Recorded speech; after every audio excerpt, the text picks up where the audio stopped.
appeals to racial, sexual, and religious chauvinism, to rabid nationalist fervor, are beginning not to work. The business of who I am and whether I'm good or bad or achieving or not, all that's learned along the way. Just a ride.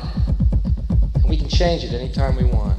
It's only a choice. No effort, no work, no job, no savings of money. I realized that I had the game wrong. That the game was to find out what I already was.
We were saying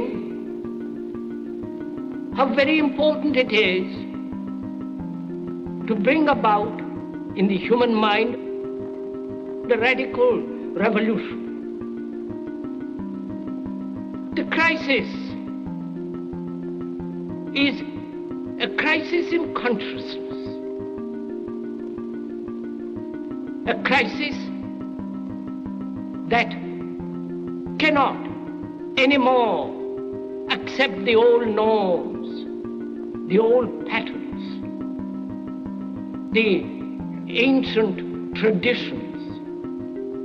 And considering what the world is now, with all the misery, conflict, destructive brutality, aggression, and so on,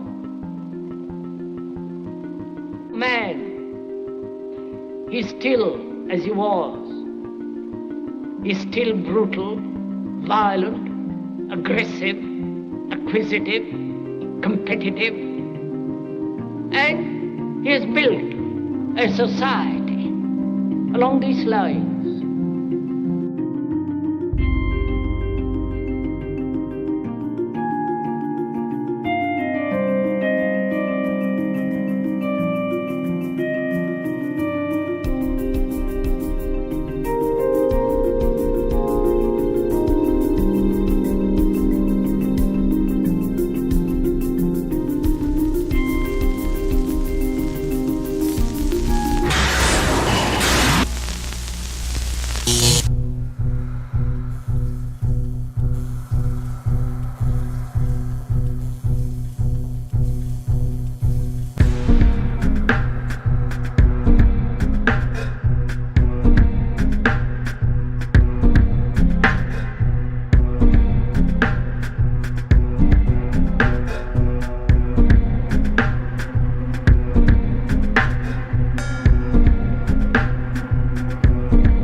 Society today is composed of a series of institutions.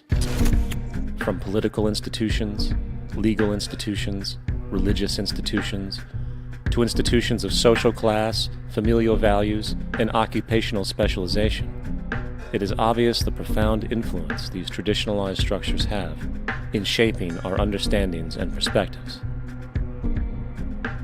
Yet, of all the social institutions we are born into, directed by, and conditioned upon, there seems to be no system as taken for granted and misunderstood as the monetary system.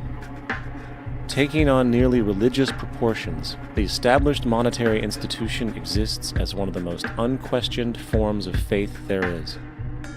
How money is created, the policies by which it is governed, and how it truly affects society are unregistered interests of the great majority of the population.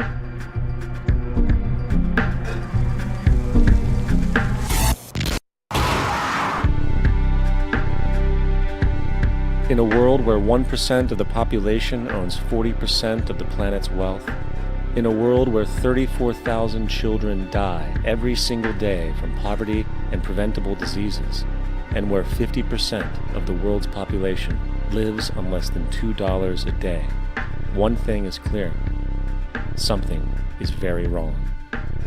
And whether we are aware of it or not, the lifeblood of all of our established institutions, and thus society itself, is money. Therefore, understanding this institution of monetary policy is critical to understanding why our lives are the way they are.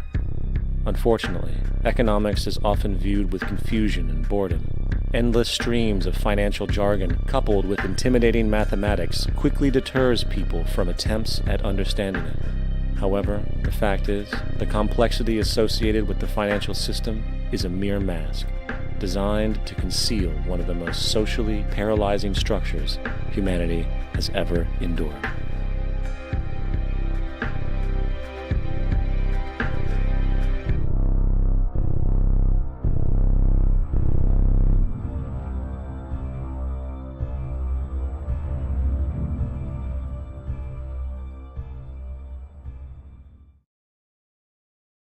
A number of years ago, the Central Bank of the United States, the Federal Reserve, produced a document entitled Modern Money Mechanics.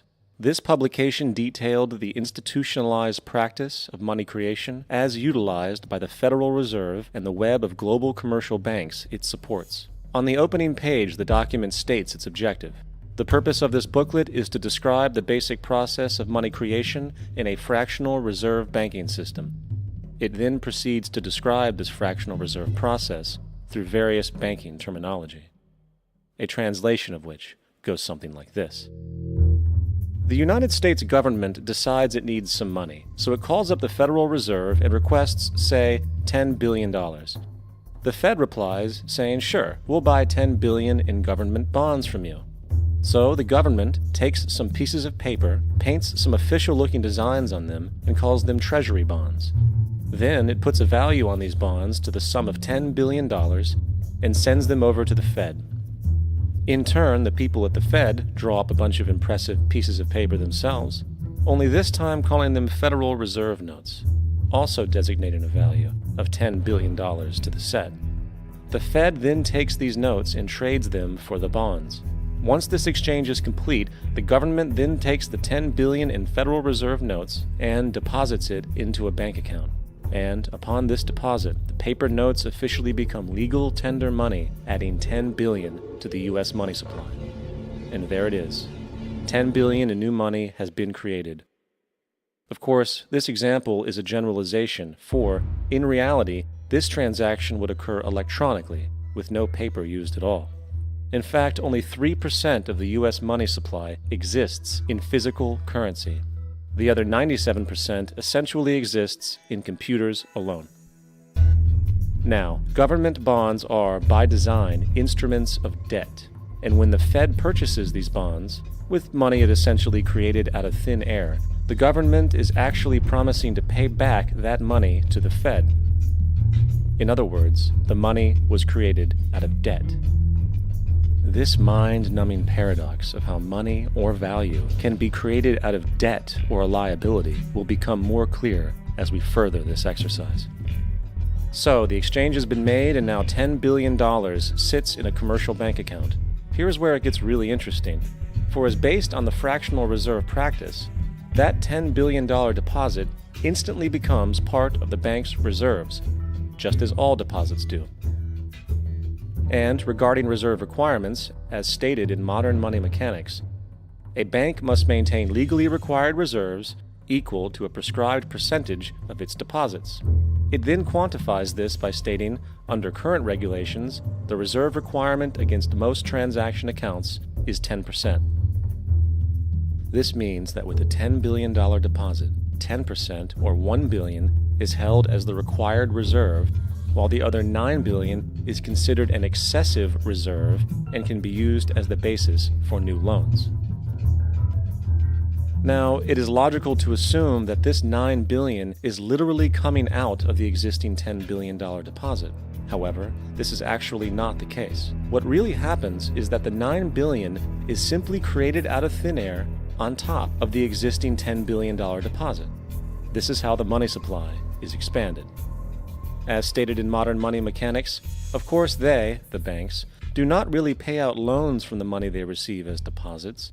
If they did this, no additional money would be created. What they do when they make loans is to accept promissory notes, loan contracts, in exchange for credits, money, to the borrower's transaction accounts. In other words, the $9 billion can be created out of nothing simply because there is a demand for such a loan and that there is a $10 billion deposit to satisfy the reserve requirements. Now, let's assume that somebody walks into this bank and borrows the newly available $9 billion. They will then most likely take that money and deposit it into their own bank account. The process then repeats, for that deposit becomes part of the bank's reserves. 10% is isolated, and in turn 90% of the $9 billion, or $8.1 billion, is now available as newly created money for more loans. And of course, that 8.1 can be loaned out and redeposited, creating an additional 7.2 billion, to 6.5 billion, to 5.9 billion, etc. This deposit money creation loan cycle can technically go on to infinity. The average mathematical result is that about $90 billion can be created on top of the original $10 billion. In other words, for every deposit that ever occurs in the banking system, about 9 times that amount can be created out of thin air. Money jitters. Ask the obliging Bank of America for a jar of soothing instant money, M-O-N-E-Y, in the form of a convenient personal loan. So, now that we understand how money is created by this fractional reserve banking system, a logical yet elusive question might come to mind. What is actually giving this newly created money value? The answer? The money that already exists. The new money essentially steals value from the existing money supply. For the total pool of money is being increased irrespective to demand for goods and services. And as supply and demand finds equilibrium, prices rise, diminishing the purchasing power of each individual dollar. This is generally referred to as inflation, and inflation is essentially a hidden tax on the public. What is the advice that you generally get? And that is inflate the currency. They don't say debase the currency. They don't say devalue the currency. They don't say cheat the people who are saved. They say lower the interest rates. The real deception is when we distort the value of money. When we create money out of thin air, we have no savings, yet there's so-called capital. So my question boils down to this: how in the world can we expect to solve the problems of inflation, that is, the increase in the supply of money, with more inflation? Of course, it can't. The fractional reserve system of monetary expansion is inherently inflationary. For the act of expanding the money supply without there being a proportional expansion of goods and services in the economy will always debase a currency. In fact, a quick glance at the historical values of the US dollar versus the money supply reflects this point definitively, for the inverse relationship is obvious. $1 in 1913 required $21.60 in 2007 to match value. That is a 96% devaluation since the Federal Reserve came into existence. Now, if this reality of inherent and perpetual inflation seems absurd and economically self-defeating, hold that thought, for absurdity is an understatement in regard to how our financial system really operates. For in our financial system, money is debt. And debt is money. Here is a chart of the U.S. money supply from 1950 to 2006. Here is a chart of the U.S. national debt for the same period. How interesting it is that the trends are virtually the same. For the more money there is, the more debt there is. The more debt there is, the more money there is. To put it a different way, every single dollar in your wallet is owed to somebody by somebody. For remember, the only way the money can come into existence is from loans. Therefore, if everyone in the country were able to pay off all debts, including the government, there would not be $1 in circulation.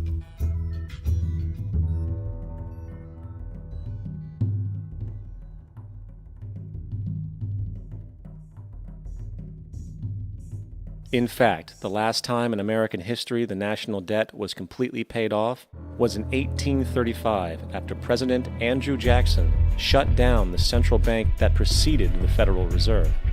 In fact, Jackson's entire political platform essentially revolved around his commitment to shut down the central bank, stating at one point, "The bold efforts the present bank has made to control the government are but premonitions of the fate that awaits the American people should they be deluded into a perpetuation of this institution or the establishment of another like it." Unfortunately, his message was short-lived, and the international bankers succeeded to install another central bank in 1913, the Federal Reserve. And as long as this institution exists, perpetual debt is guaranteed.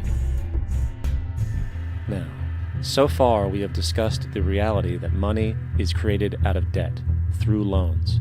These loans are based on a bank's reserves, and reserves are derived from deposits. And through this fractional reserve system, any one deposit can create 9 times its original value, in turn debasing the existing money supply, raising prices in society.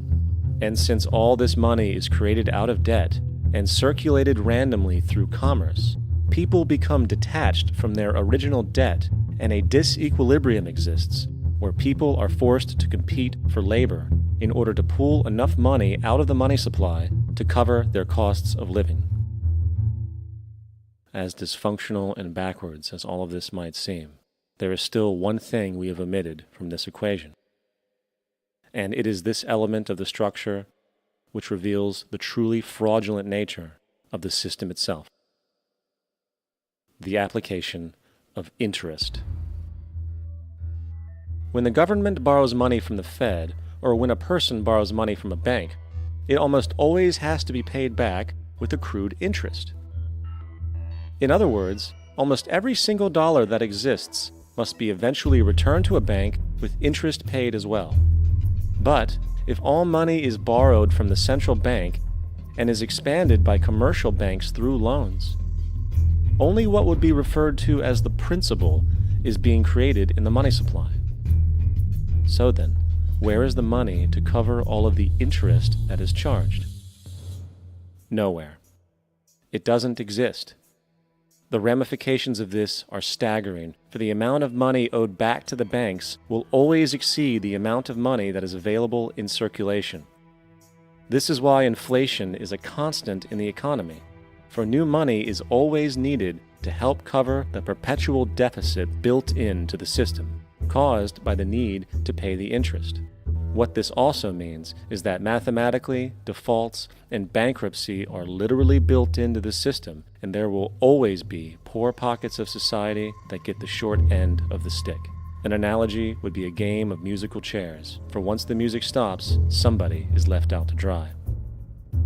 And that's the point. It invariably transfers true wealth from the individual to the banks. For if you are unable to pay for your mortgage, they will take your property. This is particularly enraging when you realize that not only is such a default inevitable due to the fractional reserve practice, but also because of the fact that the money that the bank loaned to you didn't even legally exist in the first place. In 1969, there was a Minnesota court case involving a man named Jerome Daly, who was challenging the foreclosure of his home by the bank which provided the loan to purchase it. His argument was that the mortgage contract required both parties, being he and the bank, each put up a legitimate form of property for the exchange. In legal language, this is called consideration. Mr. Daly explained that the money was, in fact, not the property of the bank, for it was created out of nothing as soon as the loan agreement was signed. Remember what modern money mechanics stated about loans? What they do when they make loans is to accept promissory notes in exchange for credits. Reserves are unchanged by the loan transactions, but deposit credits constitute new additions to the total deposits of the banking system. In other words, the money doesn't come out of their existing assets. The bank is simply inventing it, putting up nothing of its own except for a theoretical liability on paper. As the court case progressed, the bank's president, Mr. Morgan, took the stand, and in the judge's personal memorandum, he recalled that the plaintiff, bank's president, admitted that, in combination with the Federal Reserve Bank, did create the money and credit upon its books by bookkeeping entry. The money and credit first came into existence when they created it. Mr. Morgan admitted that no United States law or statute existed which gave him the right to do this. A lawful consideration must exist and be tendered to support the note. The jury found that there was no lawful consideration, and I agree. He also poetically added, "Only God can create something of value out of nothing." And upon this revelation, the court rejected the bank's claim for foreclosure, and Daly kept his home. The implications of this court decision are immense. For every time you borrow money from a bank, whether it is a mortgage loan or a credit card charge, the money given to you is not only counterfeit, it is an illegitimate form of consideration, and hence voids the contract to repay, for the bank never had the money as property to begin with. Unfortunately, such legal realizations are suppressed and ignored, and the game of perpetual wealth transfer and perpetual debt continues. And this brings us to the ultimate question: why? During the American Civil War, President Lincoln bypassed the high-interest loans offered by the European banks and decided to do what the Founding Fathers advocated, which was to create an independent and inherently debt-free currency. It was called the greenback. Shortly after this measure was taken, an internal document circulated between private British and American banking interests stated, "Slavery is but the owning of labor and carries with it the care of laborers, while the European plan is that capital shall control labor by controlling wages. This can be done by controlling the money. It will not do to allow the greenback, as we cannot control that." The fractional reserve policy perpetrated by the Federal Reserve, which has spread in practice to the great majority of banks in the world, is, in fact, a system of modern slavery. Think about it. Money is created out of debt. And what do people do when they are in debt? They submit to employment to pay it off. But if money can only be created out of loans, how can society ever be debt-free? It can't. And that's the point. And it is the fear of losing assets coupled with the struggle to keep up with the perpetual debt and inflation inherent in the system, compounded by the inescapable scarcity within the money supply itself, created by the interest that can never be repaid, that keeps the wage slave in line, running on the hamster wheel with millions of others, in effect powering an empire that truly benefits only the elite at the top of the pyramid. For, at the end of the day, who are you really working for? The banks. Money is created in a bank and invariably ends up in a bank. They are the true masters, along with the corporations and governments they support. Physical slavery requires people to be housed and fed. Economic slavery requires people to feed and house themselves. It is one of the most ingenious scams for social manipulation ever created, and at its core, it is an invisible war against the population. Debt is the weapon used to conquer and enslave societies, and interest is its prime ammunition. And as the majority walks around oblivious to this reality, the banks, in collusion with governments and corporations, continue to perfect and expand their tactics of economic warfare, spawning new bases, such as the World Bank and International Monetary Fund, while also inventing a new type of soldier, the birth of the economic hitman.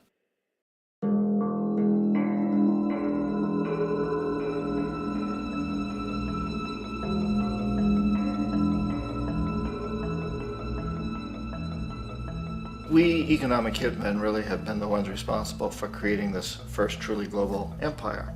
And we work many different ways.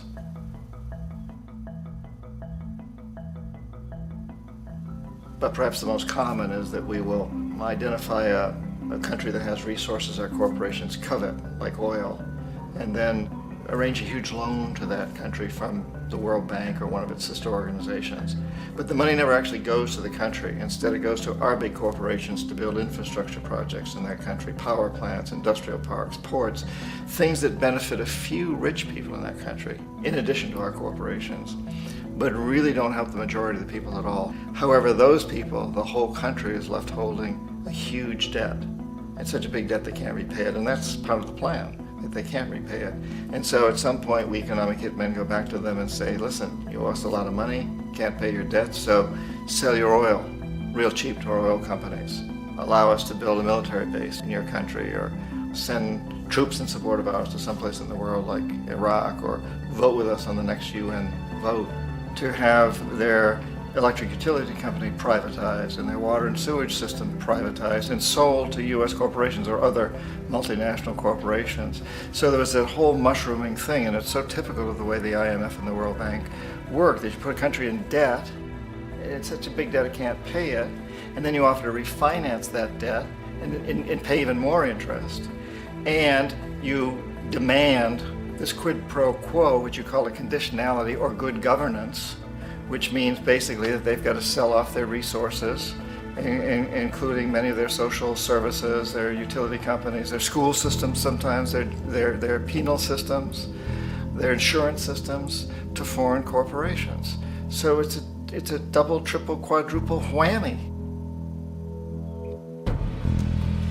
The precedent for economic hitmen really began back in the early 50s when democratically elected Mossadegh, who was elected in Iran, he was considered to be the hope for democracy in the Middle East and around the world. He was Time Magazine's Man of the Year. But one of the things that he'd run on and began to implement was the idea that foreign oil companies needed to pay the Iranian people a lot more for the oil that they were taking out of Iran. The Iranian people should benefit from their own oil. Strange policy. We didn't like that, of course. But we were afraid to do what we normally were doing, which was to send in the military. Instead, we sent in one CIA agent, Kermit Roosevelt, Teddy Roosevelt's relative. And Kermit went in with a few $1 million and was very, very effective and efficient. And in a short amount of time, he managed to get Mossadegh overthrown and brought in the Shah of Iran to replace him, who always was favorable to oil. And it was extremely effective. Mobs overflow Tehran. Army officers shout that Mossadegh has surrendered and his regime as virtual dictator of Iran is ended. Pictures of the Shah are paraded through the streets as sentiment reverses. The Shah is welcomed home. So back here in the United States, in Washington, people looked around and said, wow, that was easy and cheap. So this established a whole new way of manipulating countries, of creating empire. The only problem with Roosevelt was that he was a card-carrying CIA agent, and had he been caught, the ramifications could have been pretty serious. So very quickly at that point, the decision was made to use private consultants to channel the money through the World Bank or the IMF or one of the other such agencies, to bring in people like me who worked for private companies, so that if we got caught, there would be no governmental ramifications.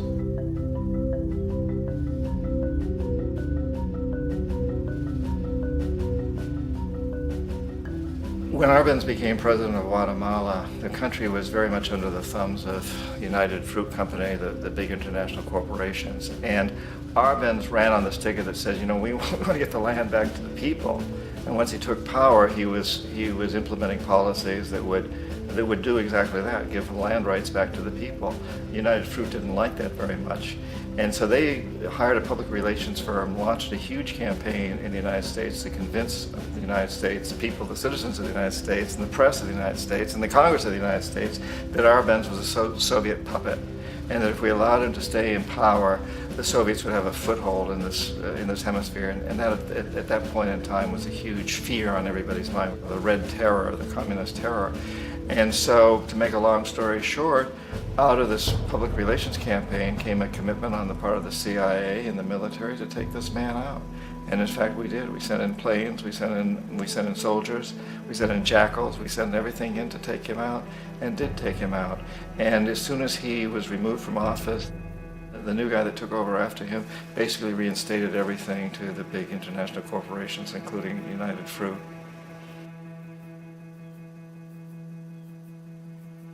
Ecuador for many, many years had been ruled by pro-US dictators, often relatively brutal. Then it was decided that they were going to have a truly democratic election. Jaime Roldos ran for office. And his main goal, he said, as president would be to make sure that Ecuador's resources were used to help the people. And he won, overwhelming, by more votes than anybody had ever won anything in Ecuador. And he began to implement these policies to make sure that the profits from oil went to help the people. Well, we didn't like that in the United States. I was sent down as one of several economic hitmen to change Roldos, to corrupt him, to bring him around, to let him know, okay, you can get very rich, you and your family, if you play our game, but if you continue to try to keep these policies you've promised, you're going to go. He wouldn't listen. He was assassinated. As soon as the plane crashed, the whole area was cordoned off. The only people allowed in were U.S. military from a nearby base and some of the Ecuadorian military. When an investigation was launched, 2 of the key witnesses died in car accidents before they had a chance to testify. A lot of very, very strange things that went on around the assassination of Jaime Roldos. I, like most people who've really looked at this case, have absolutely no doubt that it was an assassination. And of course, in my position as an economic hitman, I was always expecting something to happen to Jaime, whether it be a coup or assassination, I wasn't sure, but that he would be taken down because he was not being corrupted. He would not allow himself to be corrupted the way we wanted to corrupt him. Omar Torrijos, president of Panama, was one of my favorite people. I really, really liked him. He was very charismatic. He was a guy who really wanted to help his country. And when I tried to bribe him or corrupt him, he said, look, John, he called me Juanito. He said, look, Juanito, I don't need the money. What I really need is for my country to be treated fairly. I need for the United States to repay the debts that you owe my people for all the destruction you've done here. I need to be in a position where I can help other Latin American countries win their independence and be free of this terrible presence from the north that you people are exploiting us so badly. I need to have the Panama Canal back in the hands of the Panamanian people. That's what I want. And so, leave me alone. Don't try to bribe me. It was 1981, and in May, Jaime Roldos was assassinated. And Omar was very aware of this. Torrijos got his family together and he said, I'm probably next, but it's okay because I've done what I came here to do. I've renegotiated the canal. The canal will now be in our hands. He just finished negotiating the treaty with Jimmy Carter. In June of that same year, just a couple of months later, he also went down in an airplane crash, which there's no question was executed by CIA-sponsored jackals. Tremendous amount of evidence that one of Torrijos' security guards handed him at the last moment as he was getting on the plane a tape recorder, a small tape recorder that contained a bomb.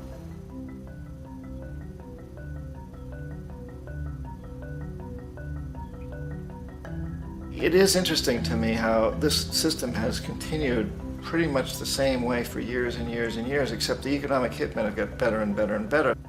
Then we come up with, very recently, what happened in Venezuela. In 1998, Hugo Chavez gets elected president, following a long line of presidents who had been very corrupt and basically destroyed the economy of the country. And Chavez was elected amidst all that. Chavez stood up to the United States, and he's done it primarily demanding that Venezuelan oil be used to help the Venezuelan people. Well, we didn't like that in the United States. So in 2002, a coup was staged, which there's no question in my mind, and most other people's minds, that the CIA was behind that coup.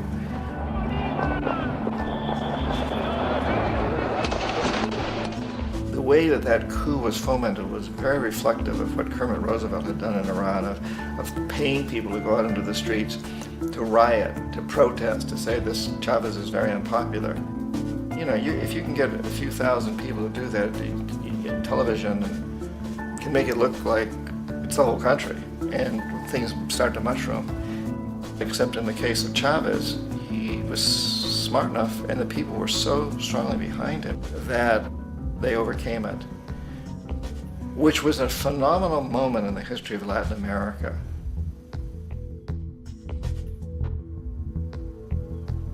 Iraq actually is a perfect example of the way the whole system works. So we economic hitmen are the first line of defense. We go in and we try to corrupt governments and get them to accept these huge loans, which we then use as leverage to basically own them. If we fail, as I failed in Panama with Omar Torrijos and in Ecuador with Jaime Roldos, men who refused to be corrupted, then the second line of defense is we send in the jackals. And the jackals either overthrow governments or they assassinate. And once that happens and a new government comes in, and boy, it's going to toe the line because the new president knows what will happen if he doesn't. In the case of Iraq, both of those things failed. Economic hitmen were not able to get through to Saddam Hussein. We tried very hard. We tried to get him to accept a deal very similar to what the House of Saud had accepted in Saudi Arabia, but he wouldn't accept it. And so the jackals went in to take him out. They couldn't do it. His security was very good. After all, he had one time worked for the CIA. He'd been hired to assassinate a former president of Iraq and failed, but he knew the system. So in '91, we send in the troops and we take out the Iraqi military. So we assume at that point that Saddam Hussein is going to come around. We could have taken him out, of course, at that time, but we didn't want to. He's the kind of strong man we like. He controls his people. We thought he could control the Kurds and keep the Iranians in their border and keep pumping oil for us. And that once we took out his military, now he's going to come around. So the economic hitmen go back in the 90s without success. If they'd had success, he'd still be running the country. We'd be selling him all the fighter jets he wants and everything else he wants. But they couldn't, they didn't have success.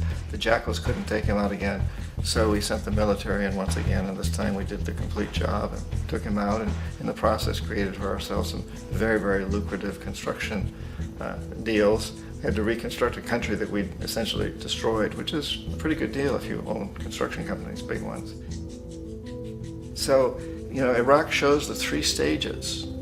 The economic hitmen failed there, the jackals failed there, and as a final measure, the military goes in. And in that way, we've really created an empire, but we've done it very, very subtly. It's clandestine. All the empires of the past were built on the military, and everybody knew they were building them. So the British knew they were building them, the French, the Germans, the Romans, the Greeks. And they were proud of it, and they always had some excuse like spreading civilization, spreading some religion, something like that. But they knew they were doing it. We don't. The majority of the people in the United States have no idea that we're living off the benefits of a clandestine empire, that today there's more slavery in the world than ever before. And then you have to ask yourself, well, if it's an empire, then who's the emperor? Obviously, our presidents of the United States are not emperors. An emperor is someone who's not elected, doesn't serve a limited term, and doesn't report to anyone, essentially. So you can't classify our presidents that way. But we do have what I consider to be the equivalent of the emperor, and it's what I call the corporatocracy. The corporatocracy is this group of individuals who run our biggest corporations, and they really act as the emperor of this empire. They control our media, either through direct ownership or advertising. They control most of our politicians because they finance their campaigns, either through their corporations or through personal contributions that come out of the corporations. They're not elected, they don't serve a limited term, they don't report to anybody. And at the very top of the corporatocracy, you really can't tell whether a person's working for a private corporation or the government because they're always moving back and forth. So, you know, you've got a guy who one moment is the president of a big construction company like Halliburton, and the next moment he's vice president of the United States, or the president who was in the oil business. And this is true whether you've got Democrats or Republicans in the office. You have them moving back and forth through the revolving door. And in a way, our government is invisible a lot of the time, and its policies are carried out by our corporations on one level or another. And then again, the policies of the government are basically forged by the corporatocracy and then presented to the government. They become government policy. So it's an incredibly cozy relationship. This isn't a conspiracy theory type of thing. These people don't have to get together and plot to do things. They all basically work under one primary assumption, and that is that they must maximize profits regardless of the social and environmental costs.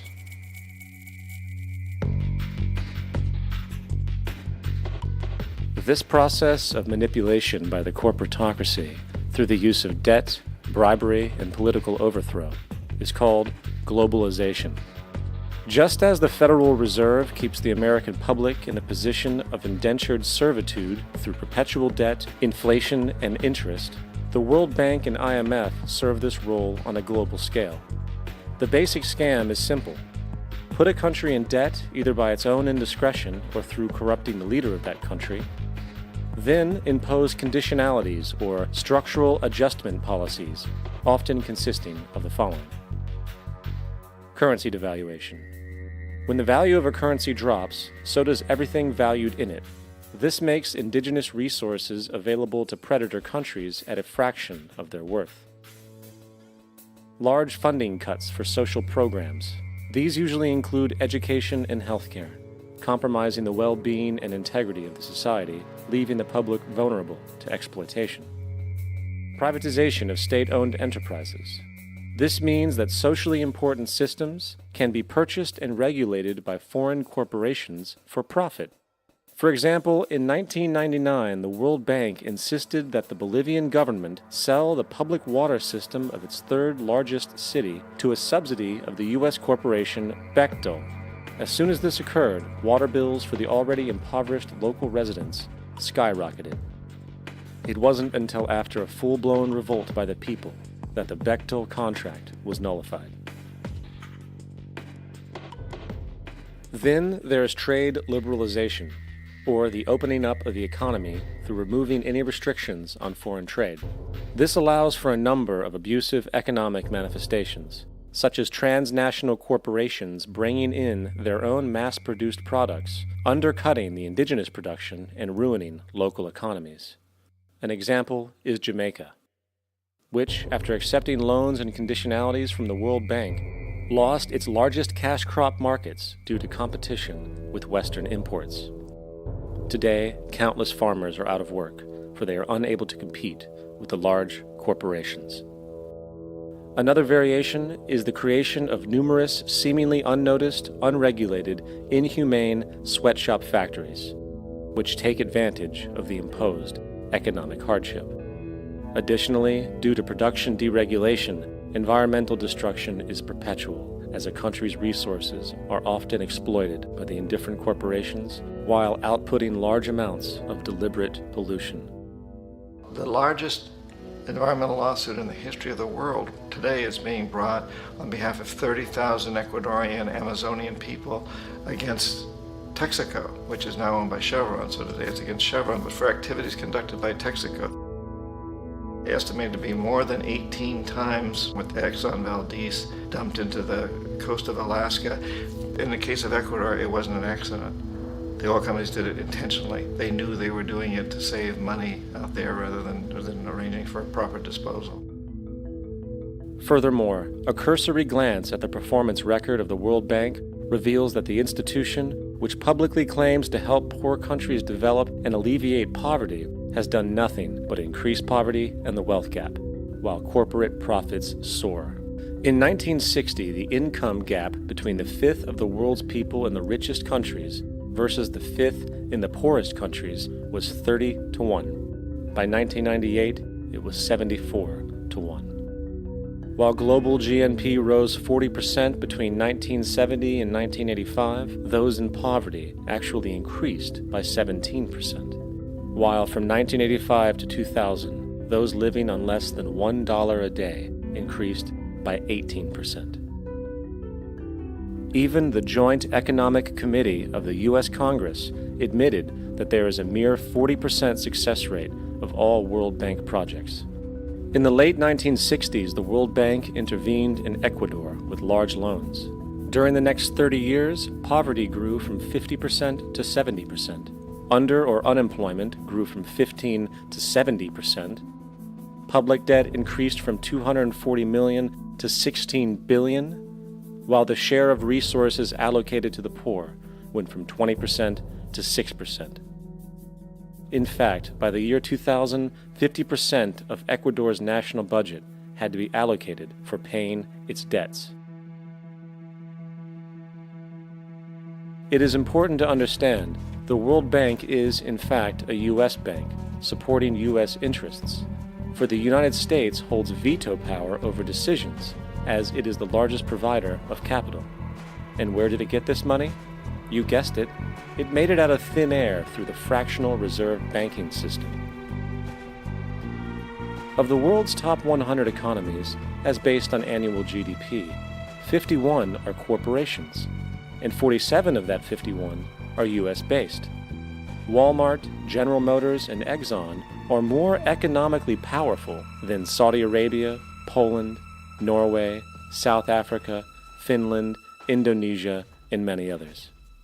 And, as protective trade barriers are broken down, currencies tossed together and manipulated in floating markets, and state economies overturned in favor of open competition and global capitalism, the empire expands.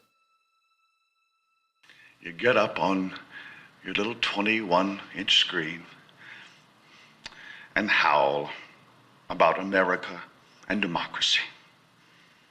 There is no America. There is no democracy.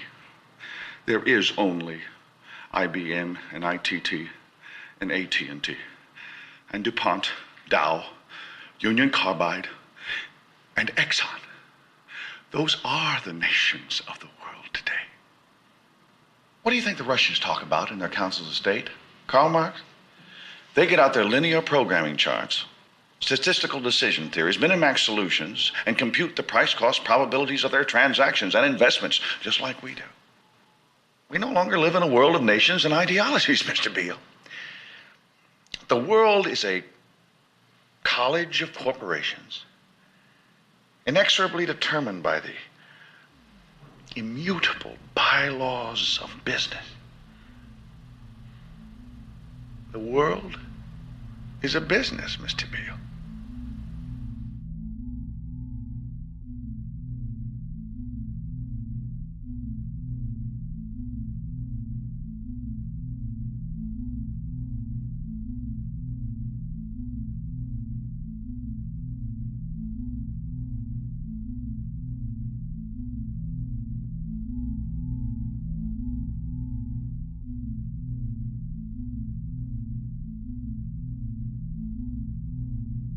The world is being taken over by a handful of business powers who dominate the natural resources we need to live while controlling the money we need to obtain these resources. The end result will be world monopoly, based not on human life, but financial and corporate power. And as the inequality grows, naturally more and more people are becoming desperate. So the establishment was forced to come up with a new way to deal with anyone who challenges the system. So they gave birth to the terrorist.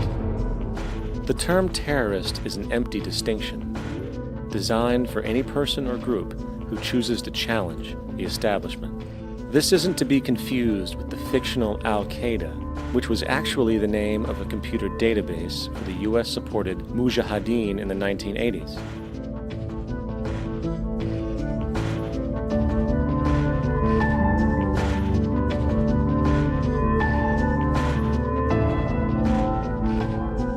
In 2007, the Department of Defense received $161.8 billion for the so-called global war on terrorism. According to the National Counterterrorism Center, in 2004, roughly 2,000 people were killed internationally due to supposed terrorist acts. Of that number, 70 were American. Using this number as a general average, which is extremely generous, it is interesting to note that twice as many people die from peanut allergies a year than from terrorist acts. Concurrently, the leading cause of death in America is coronary heart disease, killing roughly 450,000 each year. And in 2007, the government's allocation of funds for research on this issue was about $3 billion. This means that the U.S. government in 2007 spent 54 times the amount for preventing terrorism than it spent for preventing a disease which kills 6,600 times more people annually than terrorism does. Yet, as the name terrorism and Al-Qaeda are arbitrarily stamped on every news report relating to any action taken against U.S. interests, the myth grows wider. In mid-2008, the U.S. Attorney General actually proposed that the U.S. Congress officially declare war against the fantasy. Not to mention, as of July 2008, there are now over 1 million people currently on the U.S. terrorist watch list.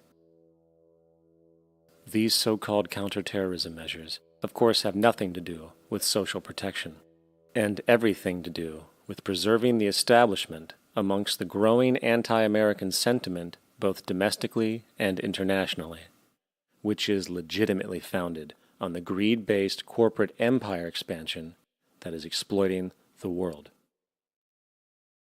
The true terrorists of our world do not meet at the docks at midnight or scream Allah Akbar before some violent action. The true terrorists of our world wear $5,000 suits and work in the highest positions of finance, government, and business. So, what do we do? How do we stop a system of greed and corruption that has so much power and momentum? How do we stop this aberrant group behavior which feels no compassion for, say, the millions slaughtered in Iraq and Afghanistan, so the corporatocracy can control energy resources and opium production for Wall Street profit?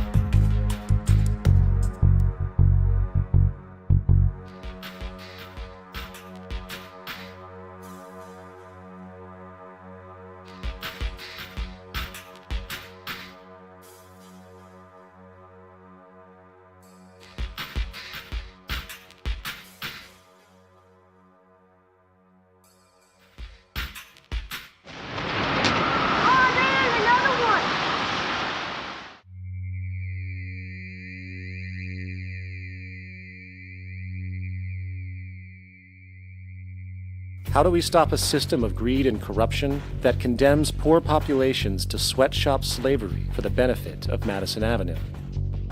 Or that engineers false flag terror attacks for the sake of manipulation? Or that generates built-in modes of social operation which are inherently exploitative? Or that systematically reduces civil liberties and violates human rights in order to protect itself from its own shortcomings? How do we deal with the numerous covert institutions, such as the Council on Foreign Relations, the Trilateral Commission, and the Bilderberg Group, and other undemocratically elected groups which, behind closed doors, collude to control the political, financial, social, and environmental elements of our lives? In order to find the answer, we must first find the true underlying cause. For the fact is, the selfish, corrupt, power, and profit-based groups are not the true source of the problem. They are symptoms.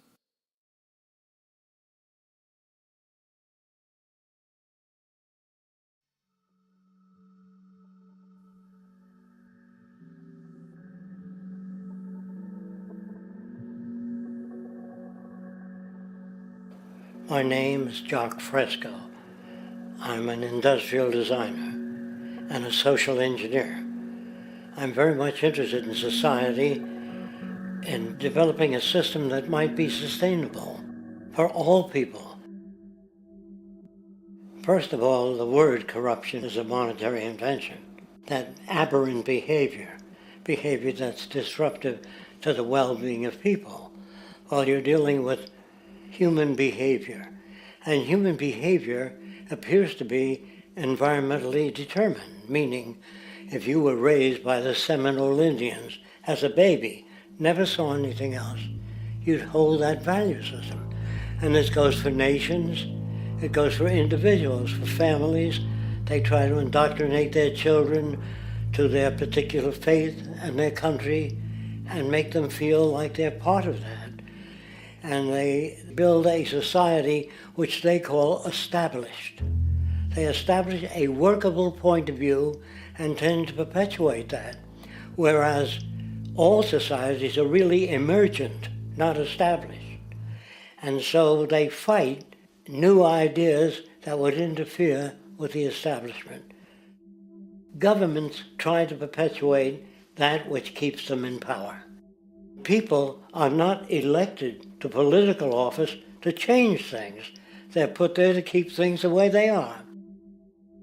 So you see, the basis of corruption is in our society. Let me make it clear. All nations, then, are basically corrupt because they tend to uphold existing institutions.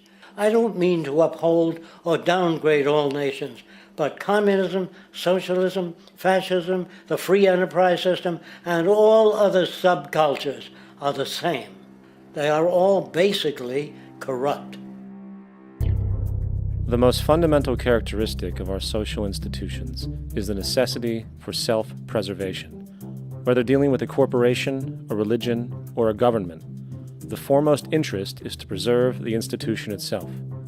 For instance, the last thing an oil company would ever want is the utilization of energy that was outside of its control, for it makes that company less relevant to society. Likewise, the Cold War and the collapse of the Soviet Union was, in reality, a way to preserve and perpetuate the established economic and global hegemony of the United States. Similarly, religions condition people to feel guilty for natural inclinations, each claiming to offer the only path to forgiveness and salvation. At the heart of this institutional self-preservation lies the monetary system, for it is money that provides the means for power and survival. Therefore, just as a poor person might be forced to steal in order to survive, it is a natural inclination to do whatever is needed to continue an institution's profitability. This makes it inherently difficult for profit-based institutions to change, for it puts in jeopardy not only the survival of large groups of people, but also the coveted materialistic lifestyles associated with affluence and power. Therefore, the paralyzing necessity to preserve an institution, regardless of its social relevance, is largely rooted in the need for money or profit.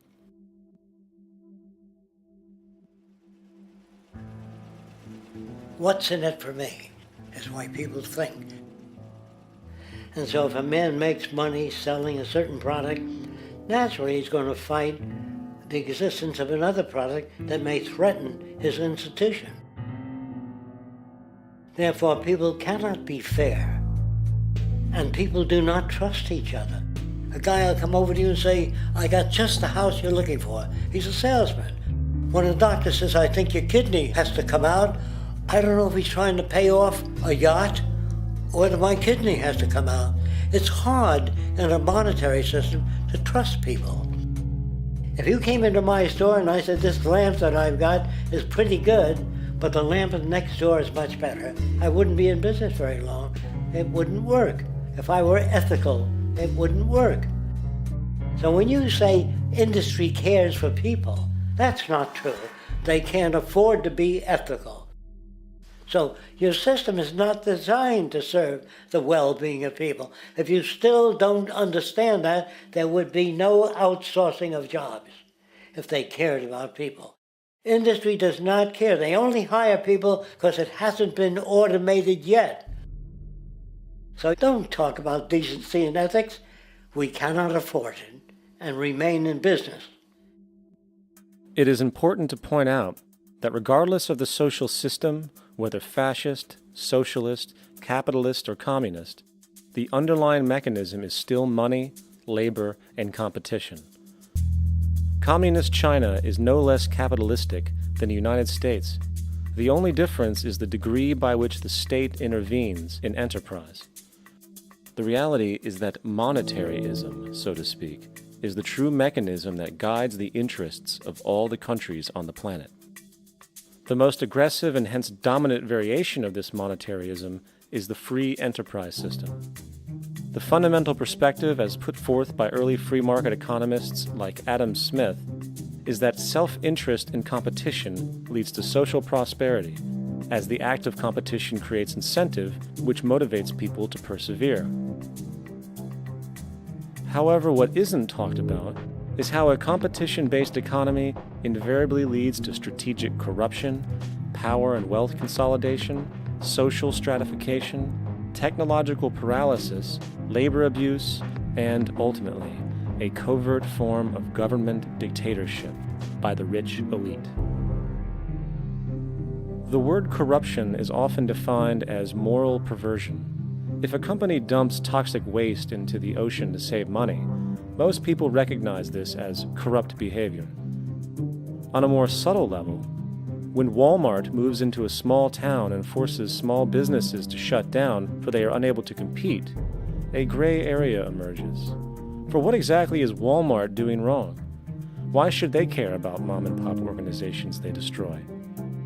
Yet, even more subtly, when a person gets fired from their job because a new machine has been created which can do the work for less money, people tend to just accept that as the way it is, not seeing the inherent, corrupt inhumanity of such an action. Because the fact is, whether it is dumping toxic waste, having a monopoly enterprise, or downsizing the workforce, the motive is the same: profit. They are all different degrees of the same self-preserving mechanism, which always puts the well-being of people second to monetary gain. Therefore, corruption is not some byproduct of monetaryism. It is the very foundation. And while most people acknowledge this tendency on one level or another, the majority remains naive as to the broad ramifications of having such a selfish mechanism as the guiding mentality in society. Internal documents show that after this company positively, absolutely knew that they had a medication that was infected with the AIDS virus, they took the product off the market in the U.S. and then they dumped it in France, Europe, Asia, and Latin America. The U.S. government allowed it to happen. The FDA allowed this to happen. And now the government is completely looking the other way. Thousands of innocent hemophiliacs have died from the AIDS virus. This company knew absolutely that it was infected with AIDS. They dumped it because they wanted to turn this disaster into a profit. So you see, you have built-in corruption. We're all chiseling off each other, and you can't expect decency and that sort of thing. And feeling that, they don't know who to elect. They think in terms of a democracy, which is not possible in a monetary-based economy. If you have more money to advertise your position, the position you desire in government, that isn't a democracy. It serves those in positions of differential advantage. So it's always a dictatorship of the elitists, the financially wealthy.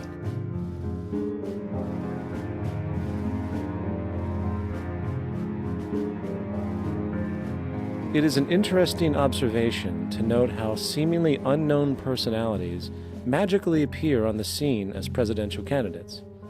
Then, before you know it, somehow you are left to choose from a small group of extremely wealthy people who suspiciously have the same broad social view.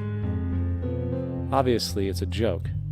The people placed on the ballot are done so because they have been pre-decided to be acceptable by the established financial powers who actually run the show. Yet, many who understand this illusion of democracy often think, if only we could just get our honest, ethical politicians in power, then we would be okay. Well, while this idea, of course, seems reasonable in our established-oriented worldview, it is, unfortunately, another fallacy.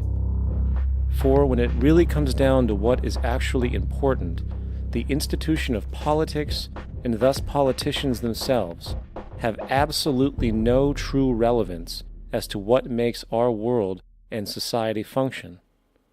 It's not politicians that can solve problems. They have no technical capabilities. They don't know how to solve problems. Even if they were sincere, they don't know how to solve problems. It's the technicians that produce the desalination plants. It's the technicians that give you electricity, that give you motor vehicles, that heat your house and cool it in the summertime. It's technology that solves problems, not politics. Politics cannot solve problems because they're not trained to do so. Very few people today stop and consider what it is that actually improves their lives. Is it money? Obviously not. One cannot eat money or stuff money into their car to get it to run. Is it politics? All politicians can do is create laws, establish budgets, and declare war. Is it religion? Of course not. Religion creates nothing except intangible emotional solace for those who require it. The true gift that we as human beings have, which has been solely responsible for everything that has improved our lives, is technology. What is technology? Technology is a pencil, which allows one to solidify ideas on paper for communication. Technology is an automobile, which allows one to travel faster than feet would allow. Technology is a pair of eyeglasses, which enables sight for those who need it.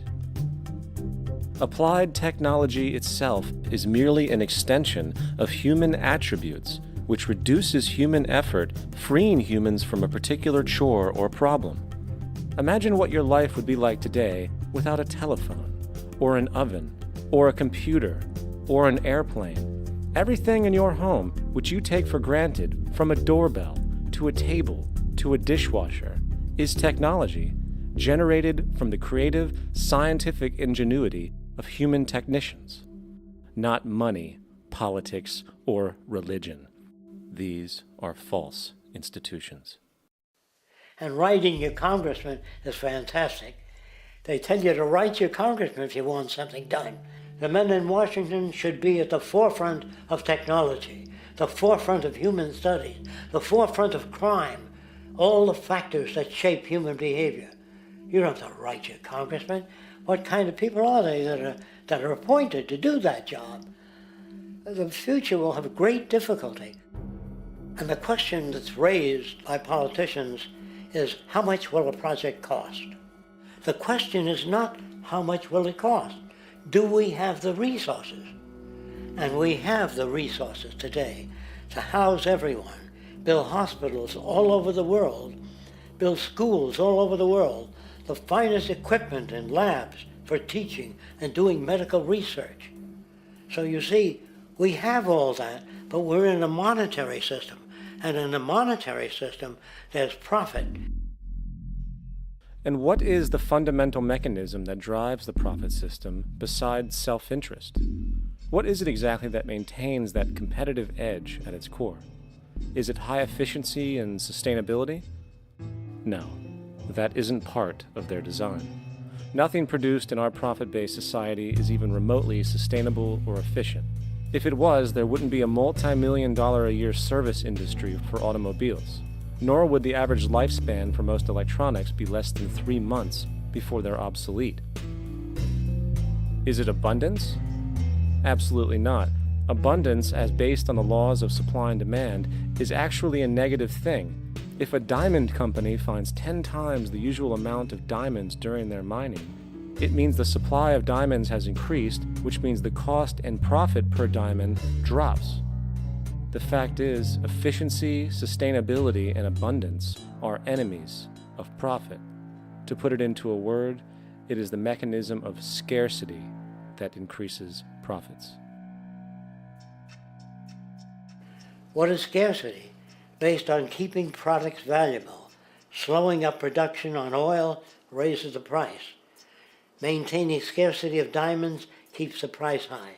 They burn diamonds at the Kimberley diamond mines. They made a carbon that keeps the price up. So then, what does it mean for society when scarcity, either produced naturally or through manipulation, is a beneficial condition for industry. It means that sustainability and abundance will never ever occur in a profit system, for it simply goes against the very nature of the structure. Therefore, it is impossible to have a world without war or poverty. It is impossible to continually advance technology to its most efficient and productive states. And, most dramatically, it is impossible to expect human beings to behave in truly ethical or decent ways.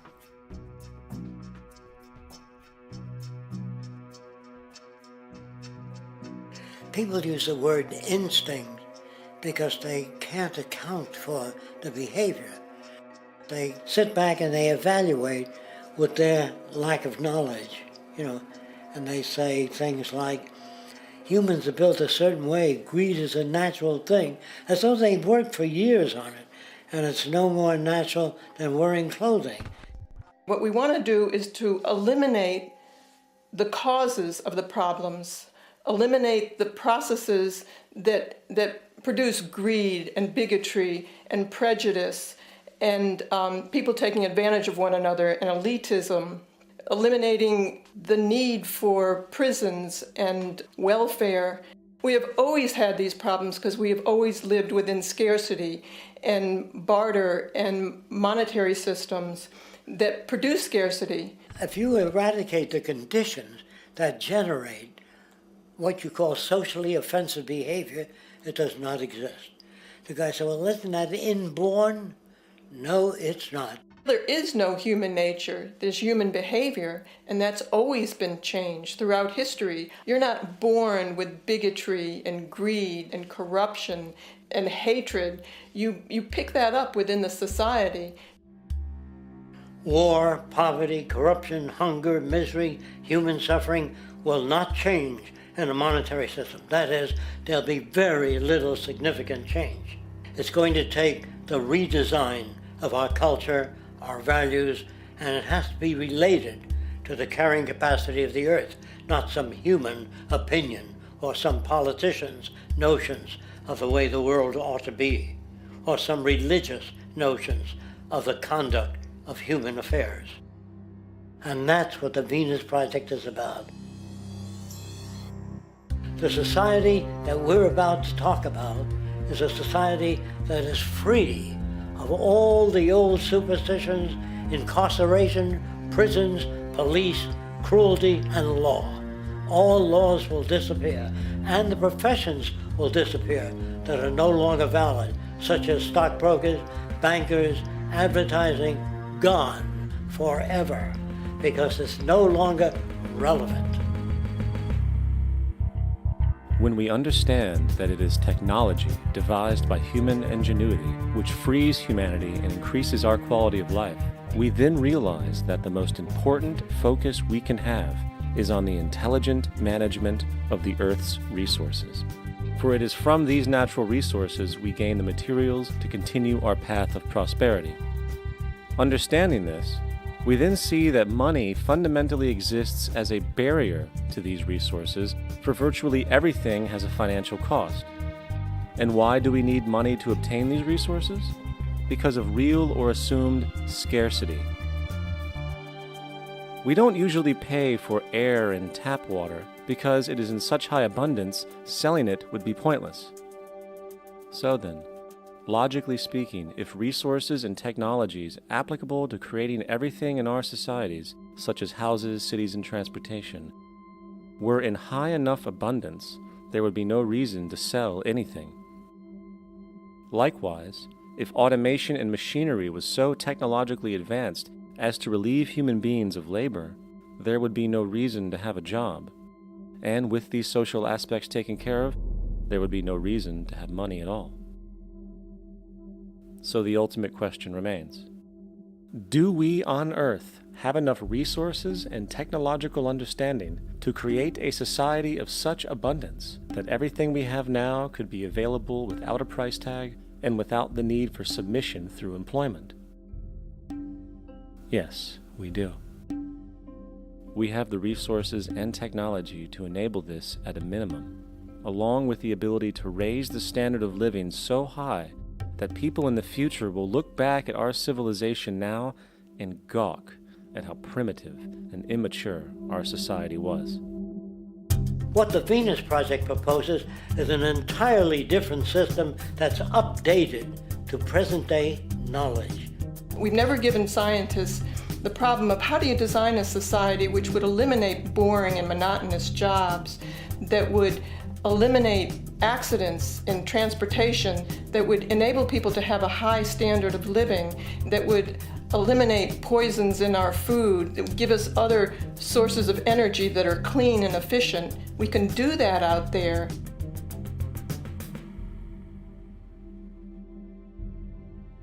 The major difference between a resource-based economy and a monetary system is that a resource-based economy is really concerned with people and their well-being, where a monetary system has become so distorted that the concerns of the people are really secondary, if they're there at all. The products that are turned out are for how much money you can get. If there is a problem in society and you can't earn money from solving that problem, then it won't be done. The resource-based economy is really not close to anything that's been tried. And with all our technology today, we can create abundance. It could be used to improve everyone's lifestyle. Abundance all over the world if we use our technology wisely and maintain the environment. It's a very different system, and it's very hard to talk about because the public is not that well enough informed as to the state of technology.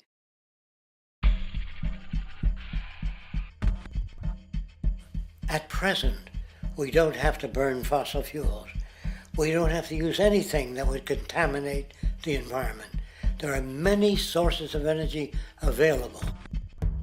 Alternative energy solutions pushed by the establishment, such as hydrogen, biomass, and even nuclear, are highly insufficient, dangerous, and exist only to perpetuate the profit structure that industry has created.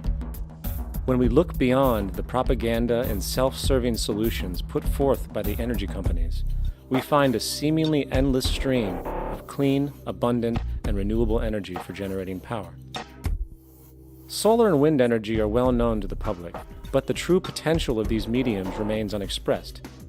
Solar energy, derived from the sun, has such abundance that 1 hour of light at high noon contains more energy than what the entire world consumes in a year. If we could capture 1/100% of this energy, the world would never have to use oil, gas, or anything else. The question then is not availability, but the technology to harness it. And there are many advanced mediums today which could accomplish just that, if they were not hindered by the need to compete for market share with the established energy power structures. Then there's wind energy.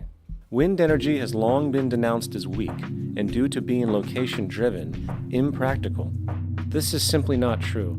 The U.S. Department of Energy admitted in 2007 that if wind was fully harvested in just 3 of America's 50 states, it could power the entire nation. And then there are the rather unknown mediums of tidal and wave power. Tidal power is derived from tidal shifts in the ocean. Installing turbines which capture this movement generates energy. In the United Kingdom, 42 sites are currently noted as available, forecasting that 34% of all the UK's energy could come from tidal power alone. Wave power, which extracts energy from the surface motions of the ocean, is estimated to have a global potential of up to 80,000 terawatt-hours a year. This means 50% of the entire planet's energy usage could be produced from this medium alone. Now, it is important to point out that tidal, wave, solar, and wind power requires virtually no preliminary energy to harness, unlike coal, oil, gas, biomass, hydrogen, and all the others. In combination, these 4 mediums alone, if efficiently harnessed through technology, could power the world forever. That being said, there happens to be another form of clean, renewable energy which trumps them all: geothermal power.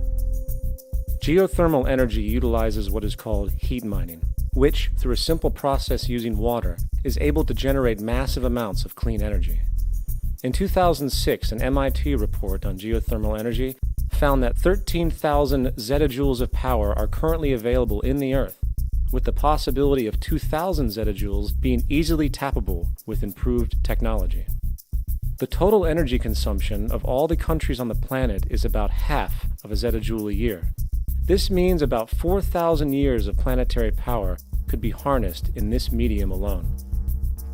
And when we understand that the Earth's heat generation is constantly renewed, this energy is really limitless and could be used forever. These energy sources are only a few of the clean, renewable mediums available, and as time goes on, we will find more. The grand realization is that we have total energy abundance without the need for pollution, traditional conservation, or in fact, a price tag. And what about transportation? The prevailing means of transportation in our societies is by automobile and aircraft, both of which predominantly need fossil fuels to run. In the case of the automobile, the battery technology needed to power an electric car that can go over 100 miles an hour for over 200 miles on one charge exists, and has existed for many years. However, due to battery patents controlled by the oil industry, which limits their availability to maintain market share, coupled with political pressure from the energy industry, the accessibility and affordability of this technology is limited. There is absolutely no reason other than pure, corrupt profit interest that every single vehicle in the world cannot be electric and utterly clean, with zero need for gasoline. As far as airplanes, it is time we realize that this means of travel is inefficient, cumbersome, slow, and causes far too much pollution. This is a maglev train. It uses magnets for propulsion. It is fully suspended by a magnetic field and requires less than 2% of the energy used for plane travel. The train has no wheels, so nothing can wear out.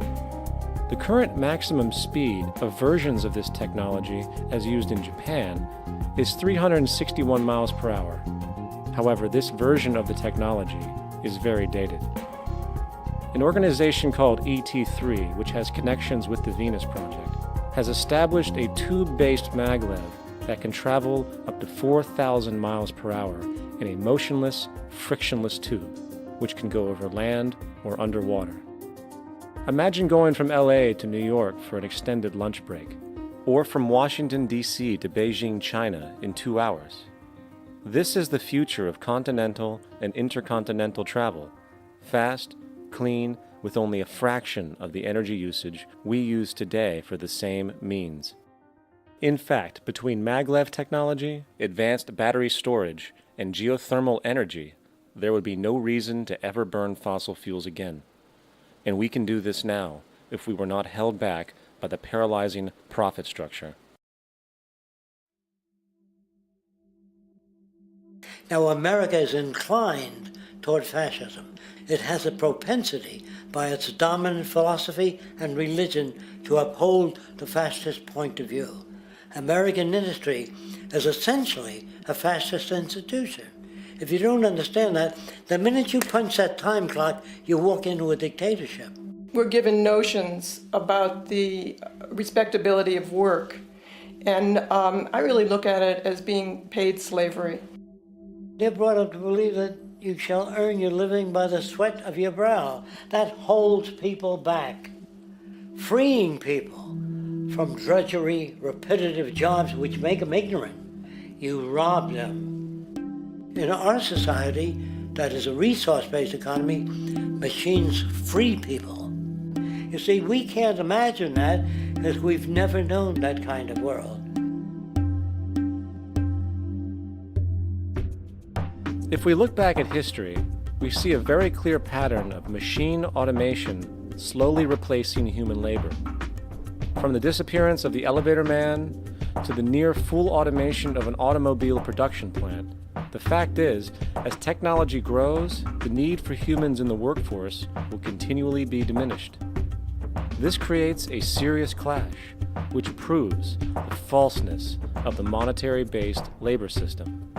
For human employment is in direct competition with technological development. Therefore, given the fundamental priority of profit by industry, people through time will be continually laid off and replaced by machine. When industry takes on a machine, instead of shortening the workday, they downsize. You lose your job. So you have a right to fear machines. In a high-technology, resource-based economy, it is conservative to say that about 90% of all current occupations could be phased out by machines, freeing humans to live their life without servitude, for this is the point of technology itself. And through time, with nanotechnology and other highly advanced forms of science, it is not far-fetched to see how even complex medical procedures could be performed by machines as well, and based on the pattern, with much higher success rates than humans get today.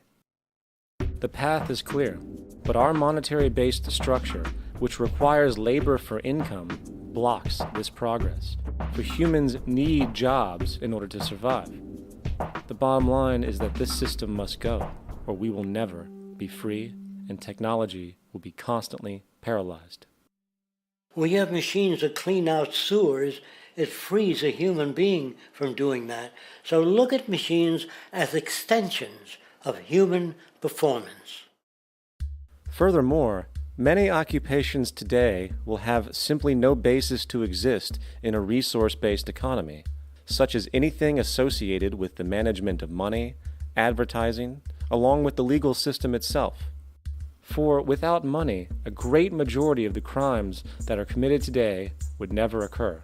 Virtually all forms of crime are a consequence of the monetary system, either directly or by neuroses inflicted through financial deprivation. Therefore, laws themselves could eventually become extinct. Instead of putting up a sign, drive carefully, slippery when wet, put abrasive in the highway so it's not slippery when wet. And if a person gets in a car that's drunk and the car oscillates a great deal, there's a little pendulum that swings up and back, and that'll pull the car over to the side. Not a law. Solution. Put sonar and radar in automobiles so they can't hit one another. Man-made laws are attempts to deal with occurring problems, and not knowing how to solve them, they make a law.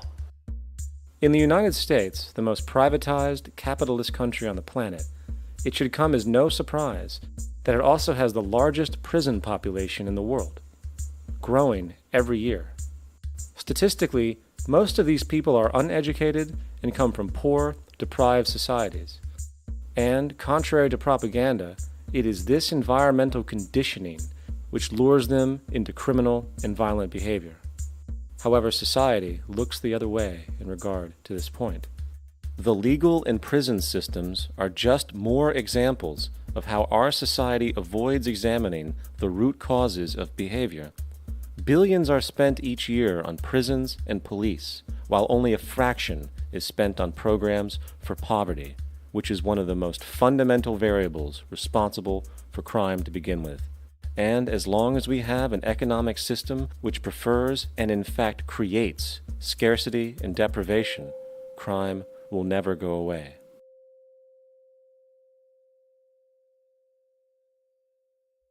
If people have access to the necessities of life without servitude, debt, barter, trade, they behave very differently.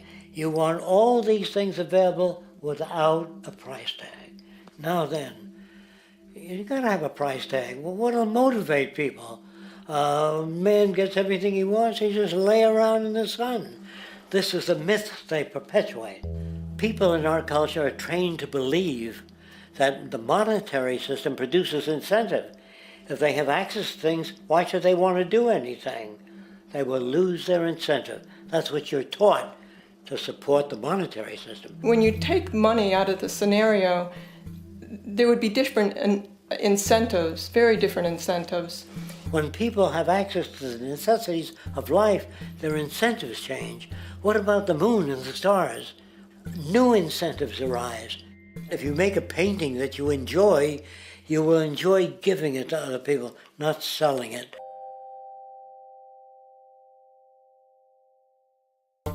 I think most of the education that I've seen today is essentially producing a person for a job. It's very specialized. They're not generalists. People don't know a lot about a lot of different subjects. I don't think you could get people to go to war if they knew a lot about a lot of things. I think education is mostly rote, and they're not taught how to solve problems. They're not given the tools emotionally or within their own field of how to do critical thinking.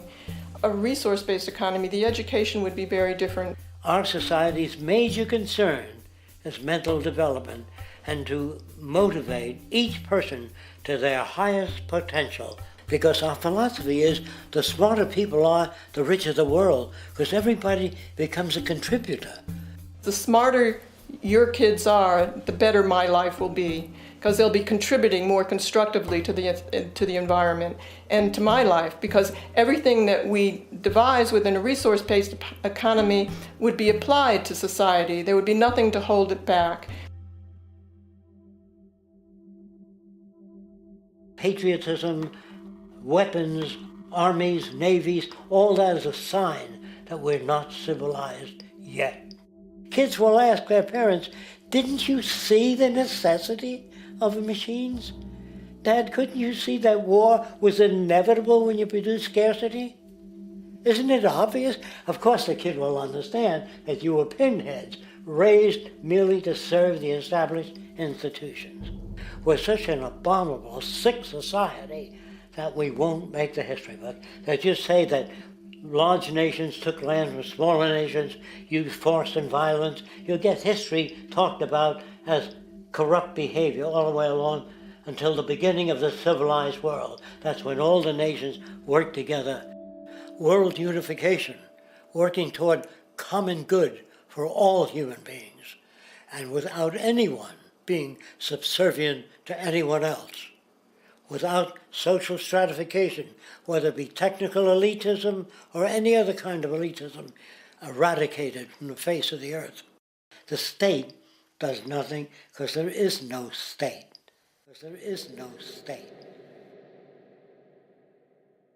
The system I advocate, a resource-based global economy, is not perfect. It's just a lot better than what we have. We can never achieve perfection.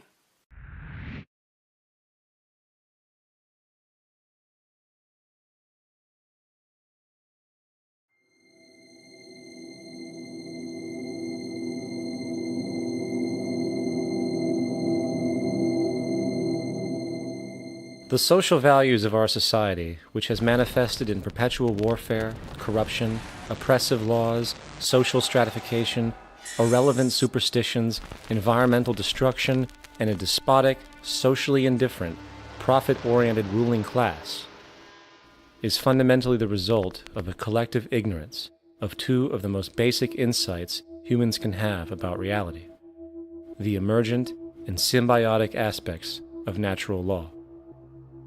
The emergent nature of reality is that all systems, whether it is knowledge, society, technology, philosophy, or any other creation, will, when uninhibited, undergo fluid, perpetual change. What we consider commonplace today, such as modern communication and transportation, would have been unimaginable in ancient times. Likewise, the future will contain technologies, realizations, and social structures that we cannot even fathom in the present. We have gone from alchemy to chemistry, from a geocentric universe to a heliocentric, from believing that demons were the cause of illness to modern medicine. This development shows no sign of ending, and it is this awareness that aligns us and leads us on a continuous path to growth and progress. Static, empirical knowledge does not exist. Rather, it is the insight of the emergence of all systems we must recognize. This means we must be open to new information at all times, even if it threatens our current belief system and hence identities. Sadly, society today has failed to recognize this, and the established institutions continue to paralyze growth by preserving outdated social structures. Simultaneously, the population suffers from a fear of change, for their conditioning assumes a static identity, and challenging one's belief system usually results in insult and apprehension, for being wrong is erroneously associated with failure,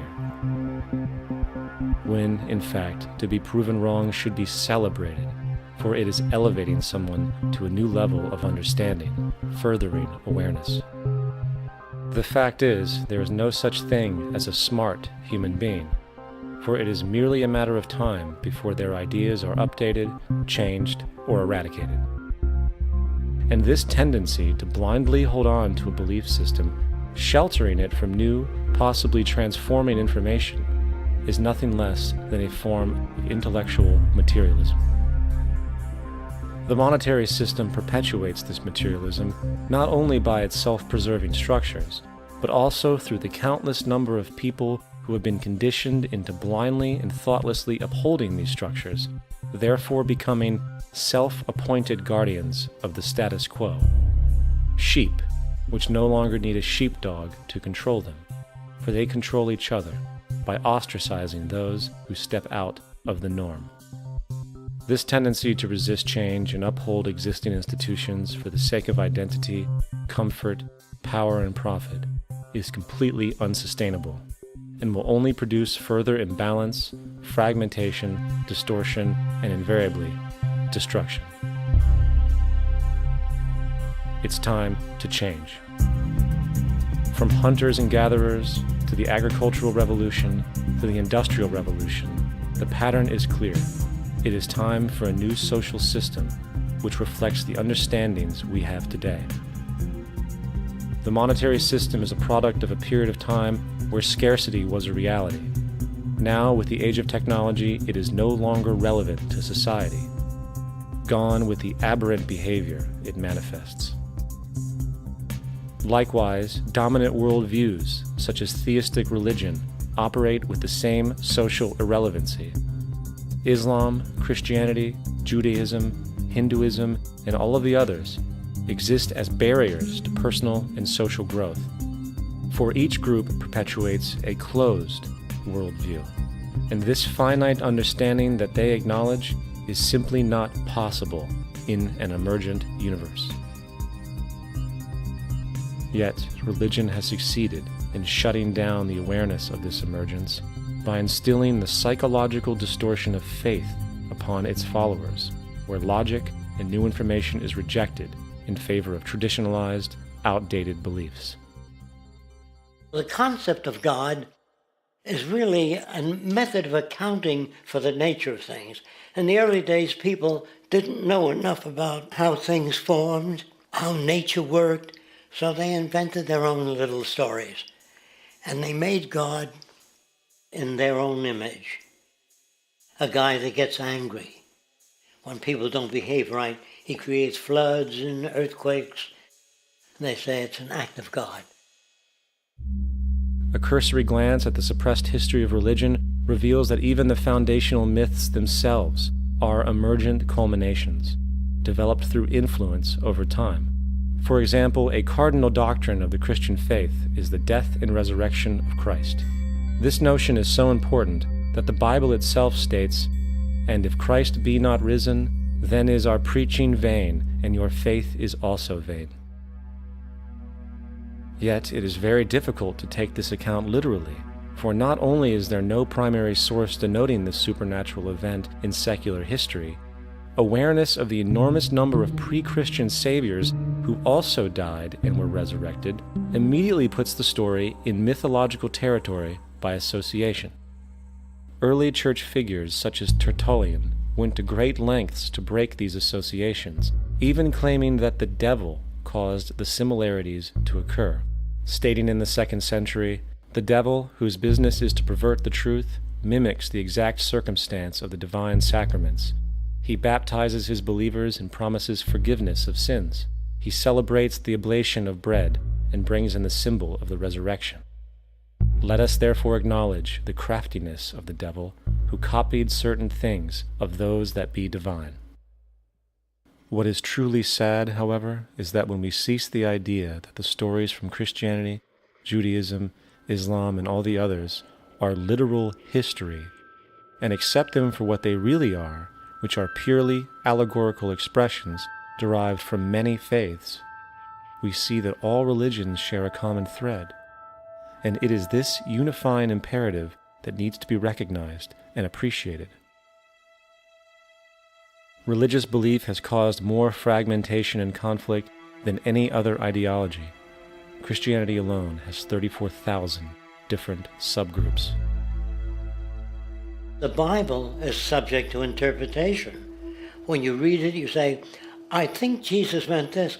I think Job meant that. Oh no, he meant this. So you have the Lutheran, the Seventh-day Adventist, the Catholic, and a church divided is no church at all. And a church divided is no church at all. And this point on division, which is a trademark of all theistic religions, brings us to our second failure of awareness, the false assumption of separation through the rejection of the symbiotic relationship of life.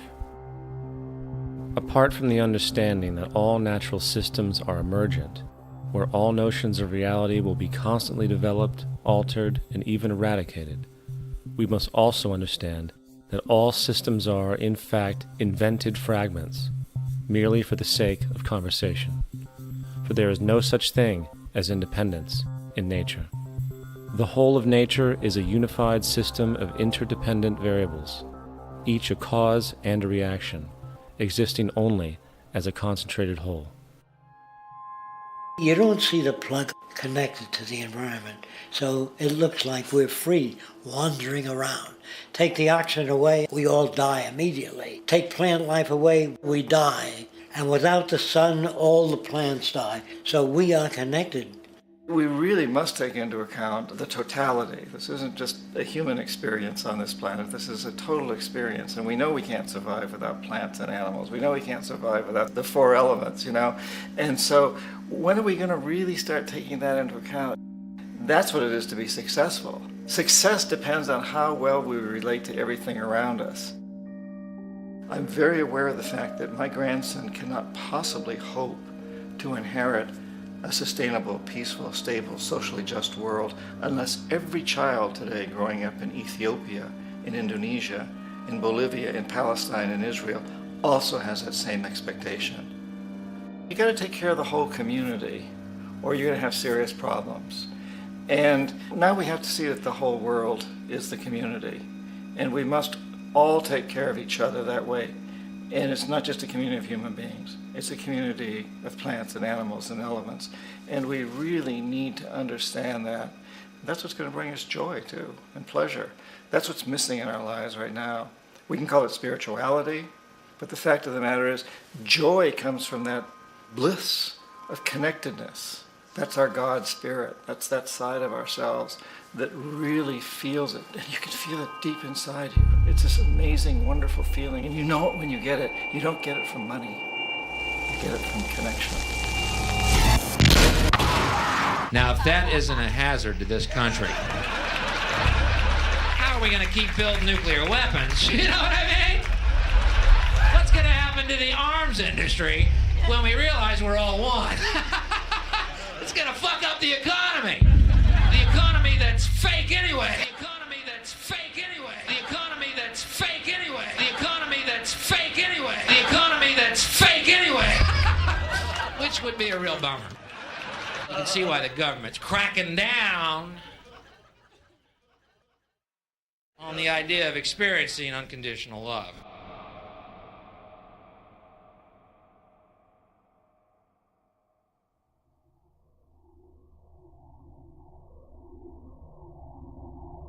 Once we understand that the integrity of our personal existences are completely dependent on the integrity of everything else in our world, we have truly understood the meaning of unconditional love.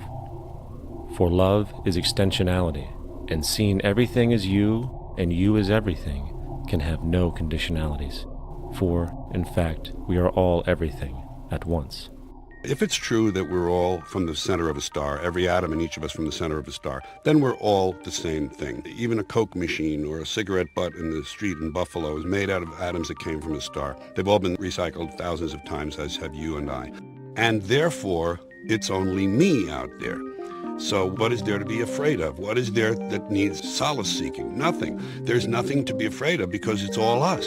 The trouble is we have been separated by being born and given a name and an identity and being individuated. We've been separated from the oneness, and that's what religion exploits, that people have this yearning to be part of the overall one again. So they exploit that. They call it God. They say he has rules.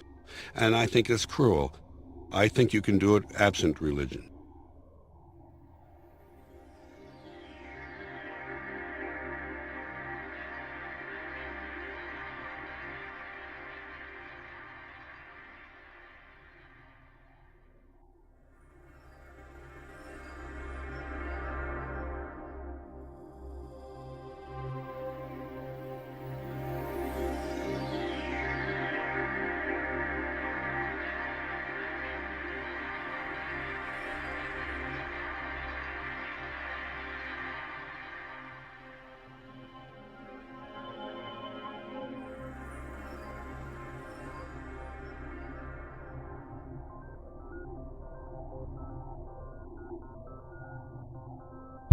It's time to claim the unity our outmoded social systems have broken apart, and work together to create a sustainable global society where everyone is taken care of and everyone is truly free.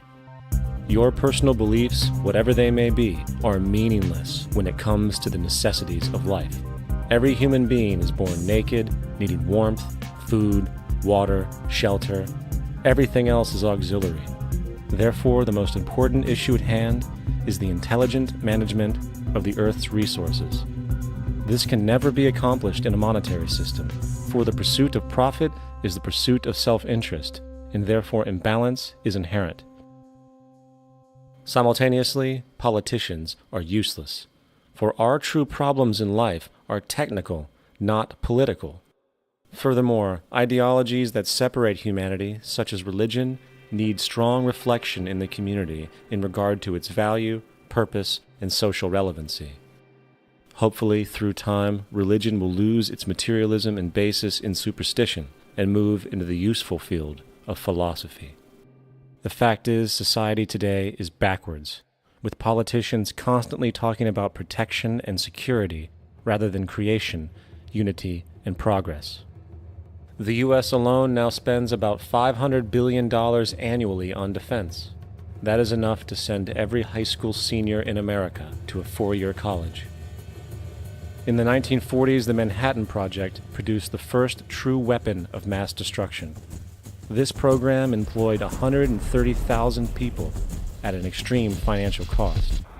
Imagine what our life would be like today if that group of scientists, instead of working on a way of killing people, worked on a way to create a self-sustaining, abundant world. Life today would be very, very different if that was their goal. Instead of weapons of mass destruction, it is time to unleash something much more powerful. Weapons of mass creation. Our true divinity is in our ability to create, and armed with the understanding of the symbiotic connections of life, while being guided by the emergent nature of reality, there is nothing we cannot do or accomplish. Of course, we face strong barriers in the form of established power structures that refuse to change. At the heart of these structures is the monetary system. As explained earlier, the fractional reserve policy is a form of slavery through debt, where it is literally impossible for society to be free. In turn, free market capitalism in the form of free trade uses debt to imprison the world and manipulate countries into subservience to a handful of large business and political powers. Apart from these obvious amoralities, the system itself is based on competition, which immediately destroys the possibility of large-scale collaborations for the common good, hence paralyzing any attempt at true global sustainability. These financial and corporate structures are now obsolete, and they must be outgrown. Of course, we cannot be naive enough to think that the business and financial elite are going to subscribe to this idea, for they will lose power and control. Therefore, peaceful yet highly strategic action must be taken. The most powerful course of action is simple. We have to alter our behavior to force the power structure to the will of the people. We must stop supporting the system. The only way the establishment will change is by our refusal to participate, while continuously acknowledging its endless flaws and corruptions. They're not going to give up the monetary system because of our designs or what we recommend. The system has to fail, and people have to lose confidence in their elected leaders. That will be a major turning point if the Venus Project is offered as a possible alternative. If not, I fear the consequences. The trends now indicate that our country is going bankrupt. The probability is our country will move toward a military dictatorship to prevent riots and complete social breakdown. Once the U.S. breaks down, all the other cultures will undergo similar things. As of now, the world financial system is on the brink of collapse due to its own shortcomings. The Comptroller of Currency stated in 2003 that the interest on the U.S. national debt will not be affordable in less than 10 years. This theoretically means total bankruptcy for the U.S. economy, and its implications for the world are immense. In turn, the fractional reserve-based monetary system is reaching its theoretical limits of expansion, and the banking failures you are seeing are just the beginning. This is why inflation is skyrocketing, all debt is at record levels, and the government and Fed are hemorrhaging new money to bail out the corrupt system. For the only way to keep the banks going is by making more money. The only way to make more money is to create more debt and inflation. It is simply a matter of time before the tables turn, and there is no one willing to take new loans, while defaults grow, as people are unable to afford their current loans. Then the expansion of money will stop, and contraction will begin on a scale never before seen, ending a century-long pyramid scheme. This has already begun. Therefore, we need to expose this financial failure for what it is, using this weakness to our advantage. Here are some suggestions. Expose the banking fraud. Citibank, JP Morgan Chase, and Bank of America are the most powerful controllers within the corrupt Federal Reserve System. It's time to boycott these institutions. If you have a bank account or a credit card with any of them, move your money to another bank. If you have a mortgage, refinance with another bank. If you own their stock, sell it. If you work for them, quit. This gesture will express contempt for the true powers behind the private banking cartel known as the Federal Reserve, and create awareness about the fraud of the banking system itself. 2. Turn off the TV news. Visit the emerging independent news agencies on the internet for your information. CNN, NBC, ABC, Fox, and all the others present all news pre-filtered to maintain the status quo. With 4 corporations owning all major media outlets, objective information is impossible. This is the true beauty of the internet, and the establishment has been losing control because of this free flow of information. We must protect the internet at all times, as it is truly our savior right now. 3. Don't ever allow yourself, your family, or anyone you know to ever join the military. This is an obsolete institution now used exclusively for maintaining an establishment that is no longer relevant. U.S. soldiers in Iraq work for U.S. corporations, not the people. Propaganda forces us to believe that war is natural and the military is an honorable institution. Well, if war is natural, why are there 18 suicides every single day by American veterans who have post-traumatic stress disorder? If our military men and women are so honored, why is it that 25% of the American homeless population are veterans? 4. Stop supporting the energy companies. If you live in a detached house, get off the grid. Investigate every means of making your home self-sustainable with clean energy.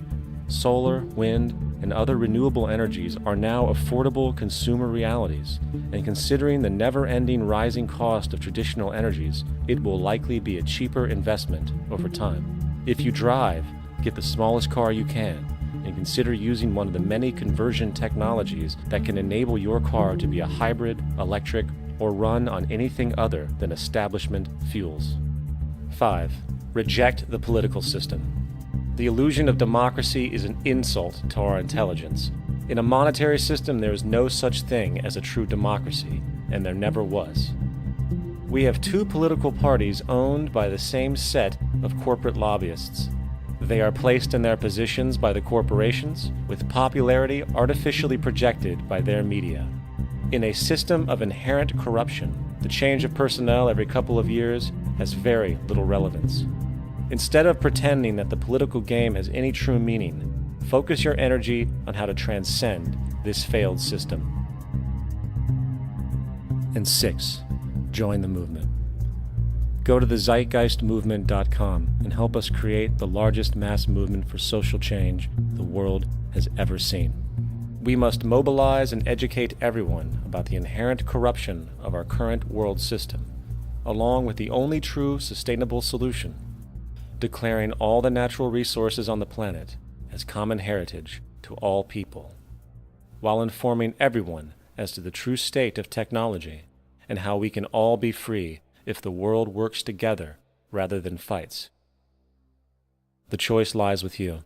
You can continue to be a slave to the financial system and watch the continuous wars, depressions, and injustice across the globe while placating yourself with vain entertainment and materialistic garbage. Or you can focus your energy on true, meaningful, lasting, holistic change, which actually has the realistic ability to support and free all humans with no one left behind. But in the end, the most relevant change must occur first inside of you. The real revolution is the revolution of consciousness, and each one of us first needs to eliminate the divisionary, materialistic noise we have been conditioned to think is true, while discovering, amplifying, and aligning with the signal coming from our true empirical oneness. It is up to you. What we are trying in all these discussions and talks here is to see if we cannot radically bring about a transformation of the mind. Not accept things as they are, but to understand it, to go into it, to examine it, give your heart and your mind with everything that you have to find out a way of living differently.